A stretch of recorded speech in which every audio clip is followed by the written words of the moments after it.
Welcome back viewers. நம்ம இப்போ எங்கே இருக்கோன்னு பார்த்தீங்கன்னா பனகுடி குதிரைப்பஞ்சம் ரோட்டுக்கு கிட்ட தான் இருக்கும். அதாவது இங்கே பார்த்தீங்கன்னா பனகுடியோட வெஸ்டர்ன் காட்ஸ்.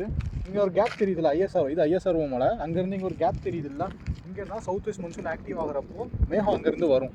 அந்த மேகம் தான் பனகுடிக்கும் மழை கொடுக்கும். பனகுடி ஏரியாவுக்கு அங்கேருந்து ராதாபுரத்துக்கு போகும். ஸோ இந்த பாஸ் இந்த கேப் வழியாக தான் போகும், இந்த கணவாய் வழியாக தான் போகும். அப்புறம் மகேந்திரகிரி மலை எதுனா இது இந்த மலை மகேந்திரகிரி கிடையாது, இது ஐஎஸ்ஆர் மலை. மகேந்திரகிரி வந்து இங்கே நிறைய மேகமாக இருக்குல்ல, மேகம் கவர் பண்ணிகிட்டு இருக்குல்ல, அதுதான் மகேந்திரகிரி மலை. அது பக்கத்தில் இருக்கிறது எம் ஷேப்பில் இருக்க ஒரு மலை. அங்கே அது கீழே தான் கன்னிமர தோப்பு இருக்குது. இப்போ இங்கே மேகத்தை பார்த்தீங்கன்னா நிறைய நம்ம எதிர்பார்த்த அளவுக்கு மேகம் இல்லை. ஏன்னா நேற்று தான் தீவிரமடைய ஆரம்பிச்சிருக்குது மழை கொஞ்சம் கொஞ்சமாக. அதாவது தென்மேற்கு பருவமழை தீவிரமடைய ஆரம்பிச்சிருக்குது. நம்ம போன வீடியோ பார்க்கலன்னா அதை பார்த்துட்டு வாங்க, அப்போ உங்களுக்கு இது புரியும். இப்போ நான் சொல்கிறது உங்களுக்கு புரியும். அதாவது இப்போ சர்க்குலேஷன் வந்து கரெக்டாக எங்கே இருக்குன்னா, மேலடுக்கு சுழற்சி அந்த ஆந்திரா கோஸ்ட் கிட்டே இருக்குது. அது மேற்கு திசை தொடர்ந்து மேற்கு திசை நோக்கி தான் நகரும்.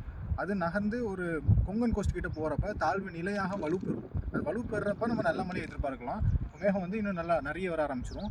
அதாவது இன்னைக்கு 12, நாளைக்கு 13, 14ஆம் தேதி நம்ம நல்ல மழையை எதிர்பார்க்கலாம்.